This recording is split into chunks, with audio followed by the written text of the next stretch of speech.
It's September 18, 2017, and it's time to review 5 of the most outrageous, infuriating, or just plain baffling things that have happened lately. It's your Facepalm 5. Let's count them down. Number 1, GOP moves to gut Americans with Disabilities Act. I can imagine the Republican congressional leadership gathering for a meeting. Paul Ryan's there with a notepad, making a list, and he says, okay, let's see, we fucked Muslims, poor people, women, black people, immigrants, refugees, trans people, who are we leaving out? Oh, what about people with disabilities? The bill, which passed the House Judiciary Committee week before last, is H.R. 620, the ADA Education and Reform Act.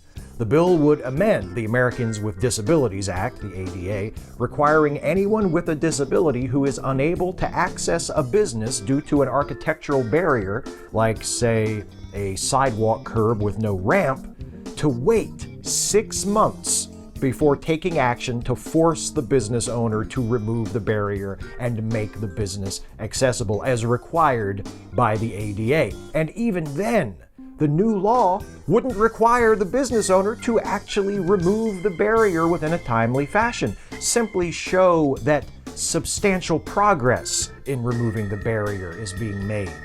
In other words, H.R. 620 would take the ADA, a landmark piece of legislation designed to render public spaces accessible to everyone, and transform it into a law that makes it easier for businesses to deny access to people with disabilities. The ADA was enacted in 1990. That's 27 years ago. Imagine being such an asshole that you're still pissed off about businesses having to install wheelchair ramps after 27 years. Number 2, yet another American school shooting. Last week, a student at Freeman High School in Spokane, Washington, entered his school with a handgun and started shooting. He killed one of his fellow students and injured 3 others. And here's another not-so-fun fact. The Spokane shooting was the 31st school shooting in the United States this year. We haven't paid much attention lately, which is understandable given the ongoing parade of horrors marching out of the White House and Congress this year, but gun violence is still just as much of a problem as it was the last time I mentioned it. Not only have there been 31 school shootings so far in 2017, according to the website Mass Shooting Tracker, there have also been 316 mass shootings. That's 4 or more people shot during a single incident in total this year. The good news is, by this time last year, there had already been over 340 mass shootings. So, hooray for negligible, probably incidental progress. Number 3, White House calls on ESPN to fire anchor who called out Trump's racism. Last week, during an exchange on Twitter, ESPN Sports Center anchor Jemele Hill got herself in trouble by saying accurate things about the President of the United States.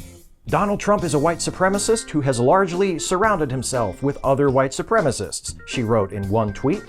This is true. Trump is the most ignorant, offensive president of my lifetime. His rise is a direct result of white supremacy, period, she wrote in a subsequent tweet.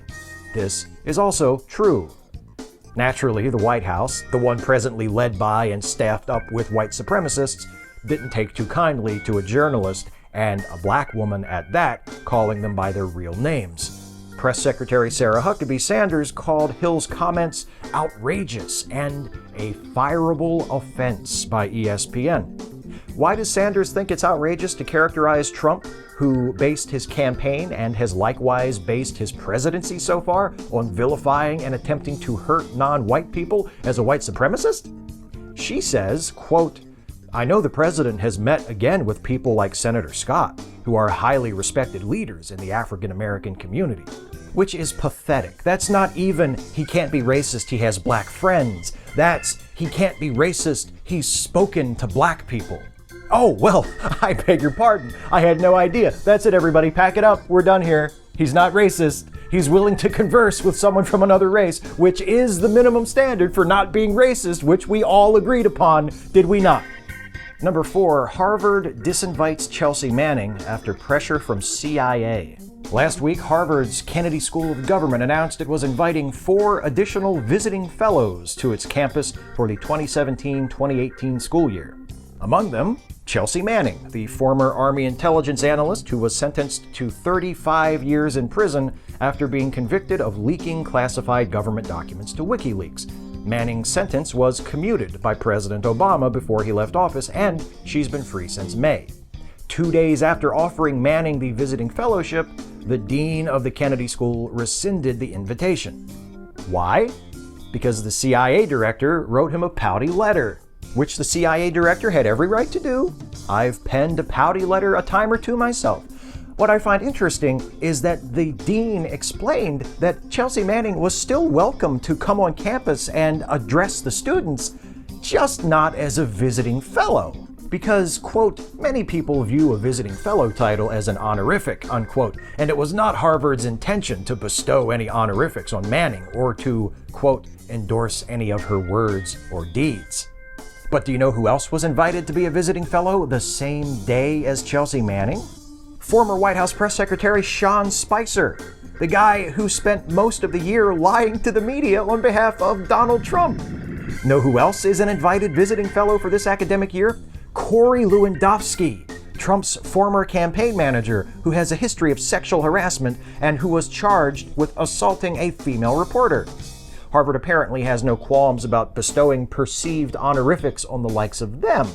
It's also worth mentioning that the free speech warriors who cry censorship whenever anyone protests a speech given by the likes of Milo Yiannopoulos or Richard Spencer or their favorite YouTube rape apologist have thus far been virtually silent in response to this. The director of the CIA pressured Harvard into canceling a visiting fellowship that had been offered to someone he deemed unacceptable, and the stalwart champions of free speech say nothing. Not that I expected anything else from such a pack of nakedly self-serving hypocrites, I'm just saying. Now it's time for the segment devoted to some of the other things Donald Trump has done lately to disgrace the presidency and embarrass and/or endanger the United States and the world.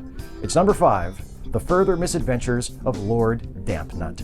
Please keep in mind, as always, the following is not a complete list. He again blamed the violence in Charlottesville on both sides, equating Antifa with neo-Nazis and other white supremacists who gathered there, and this was shortly before he signed a resolution passed by Congress condemning the white supremacists at Charlottesville. In case you were wondering if he actually gives a shit about any of this, he tweeted that a single-payer healthcare bill recently introduced by Bernie Sanders and sponsored by other Democrats was, quote, a curse on the U.S. and its people, and vowed to veto the bill if it passed. He demanded that ESPN apologize for Jemele Hill calling him a white supremacist, which he called untruth. It's not. It's a fact. He's a white supremacist. That's what he is. And following a bombing in London that injured 29 people on Friday, Trump took the opportunity to promote his Muslim travel ban, declaring on Twitter that it should be, quote, far larger and tougher. This was before the police in London had released any information about the perpetrators or the motive behind the attack. So much for not making a statement until he had all the facts, huh? Totally not a white supremacist. That's 5. Speak out, act out, resist, look after each other.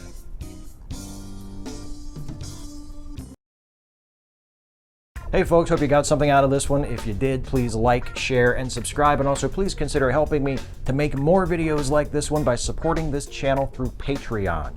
You can go to patreon.com/Steve Shives to become a patron of this channel for as little as $1 a month. But if you can afford to go a little bit above and beyond, say $5 a month or more, you can take advantage of some extra little perks as a part of the Patreon campaign, including a shout out at the end of the Facepalm 5, just like my newest $5 plus patron, Alexander Urban. Thank you so much, Alexander, for your generosity. Thanks to all of you who are patrons at whatever level. Thanks to all of you, whether you're patrons or not, for watching and for liking and for sharing and for your support. And I'll see you next time.